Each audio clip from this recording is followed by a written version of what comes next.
This is Tiny Alaska. So this is going to be a two-part video of the subfloor.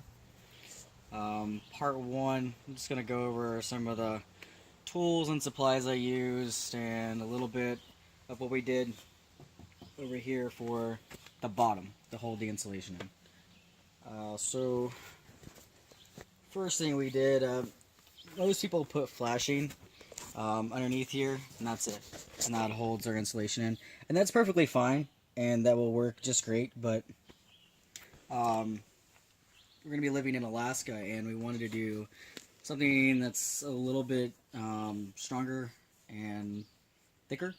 So I took 1/4-inch plywood and cut it down to the sizes we need, and then go here.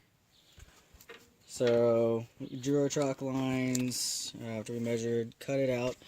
I have a circular saw now, but I didn't, so it took us 9 hours to cut the plywood. It was exhausting. After that, we put this sticky ice and water shield over the plywood, and then had flaps hanging over. Cut that with the razor blade knife. And then we put the galvanized flashing on top of it. This is what we use to mark the lines, because pencils and everything else didn't really want to stick to it too much. Make sure you use gloves, you will cut the crap out of yourself. When using the tin snips, I found using oil with them, actually it cut it like butter. Before that it was like cutting steel with child scissors. We used these to fasten the flashing to the plywood, which was a mistake, because they're for metal on metal and not metal to wood, but I got some miscommunications, so we had to go back and take them out, put some liquid nails, and then screw back in. Then I took the clamp and the jacks and got them shored up into place, which probably took the longest out of all of it, except for when I was drilling the holes into the trailer by hand. That took a lot longer. And then, as you'll see in a different clip, I use this jack to push the drill up through the trailer. And these are the spirals that I'll be talking about. If you're given enough pressure, that's what you'll get. You don't want the little flakes. Safety glasses, of course.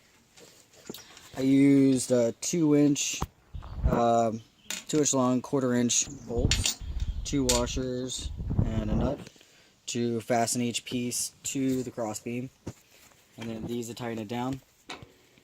At the end, I'm going to show you what I'm doing with these, but pretty much,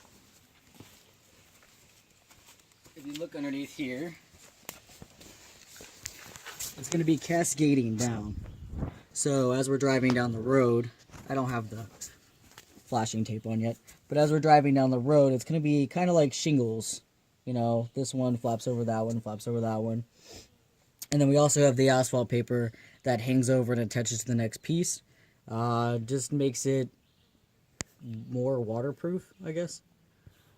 Yeah, so don't get discouraged. This part does take the longest from what I've seen on other videos, because I was like, this is never going to end. We've so far put about 65 hours into it. It would probably take anybody else a lot less time if they had a circular saw to start with, and be like a crew of people. I had a couple teenagers. Hey, you guys did a great job. I did the most. Some people are more motivated than others with the project. Yeah, but it's going pretty good. Okay, hope you enjoy the episode. Today we're putting in the bottom, what I call the subfloor sandwich. Consists of plywood flashing and rubber underlayment. This is playing around on the top.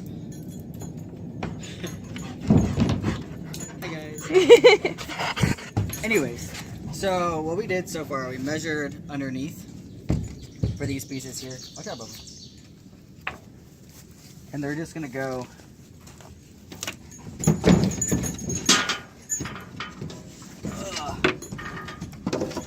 under there like that.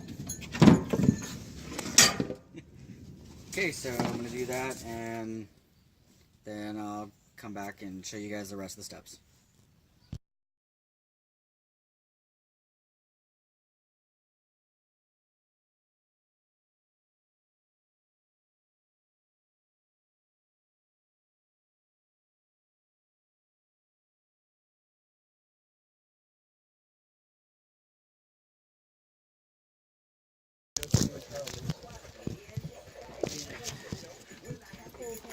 Alright, underneath the trailer, trying to drill holes through the flashing. I tried drilling pilot holes first, through the plywood and the flashing and all that, but it just, no matter how I measured it, when I got it underneath here, it didn't measure up with the cross beams. So I just decided to C-clamp it on and just drill up to where I know the cross beams are. It sucks. It's really hard to do. This is why I wanted to flip the trailer over in the first place. But since we don't have heavy equipment to do that, and I didn't want to bend the fenders, didn't do that. 1/4 inch cobalt built bit, 24 volt. I guess you could use an 18, but why? More power.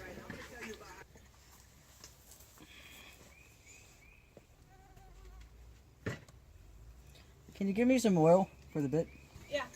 So if you put a little bit of oil on the cobalt bit and you go really slow, you should get these long like strings of steel if you're pushing hard enough. If you're not pushing hard enough, you get like steel flakes. I know it's not the right type of oil, but we've been using peanut oil because that's what we have. So.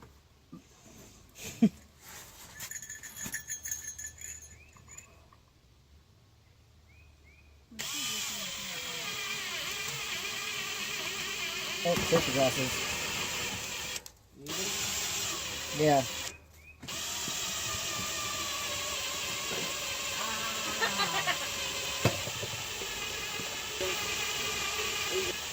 Safety is #1 priority. Prioritory? Priority. Priority. Safety glasses.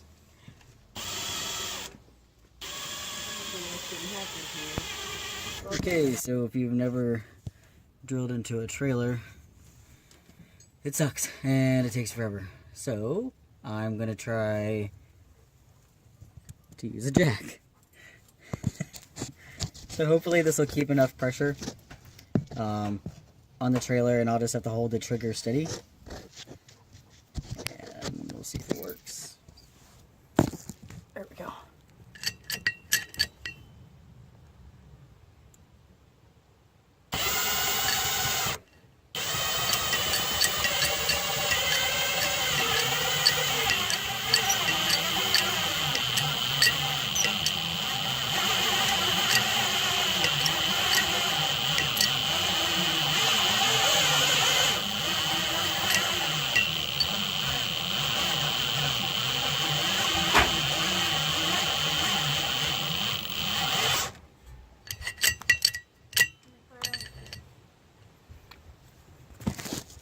Wow, that took like 15 seconds.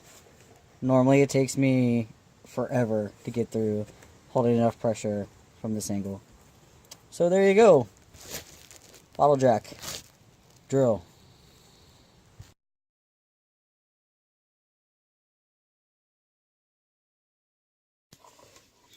Alright, so I just drilled these 2 holes here.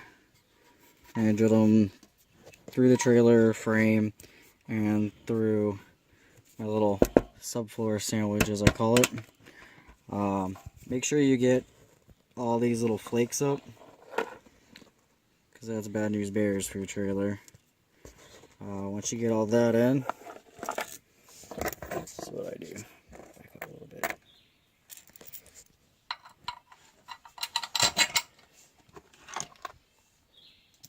this side. And at first I wasn't doing a washer on the bottom, but because of the flashing, it's a good idea to use the washer down here too. Go under here.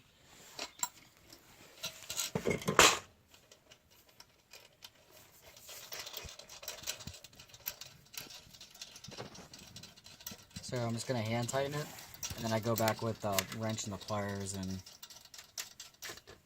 get it a little bit tighter. Pause it. Okay, so on most of the sheets I left this little flap to go over the next piece, but I forgot to do that on this one. No big deal, just add it underneath there. Take off the sticky backing for that. Pause. Okay, so I'm just gonna put some of the liquid nails. I got the extreme heavy duty. I kind of went heavy duty on everything pretty much. Trying to save weight, but still, you know, extreme. So these are self-tapping, which is why I have to add the liquid nails in the first place. But this flap will just go on top of the next flap and kind of seal everything in when the asphalt paper kind of melts and adheres to it.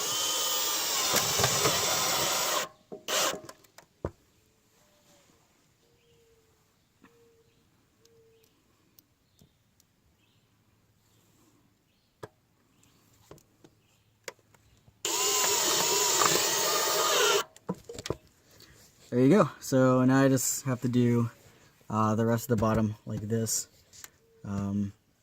This is pretty much the only part I haven't done yet. And then I have to go over with the flashing tape.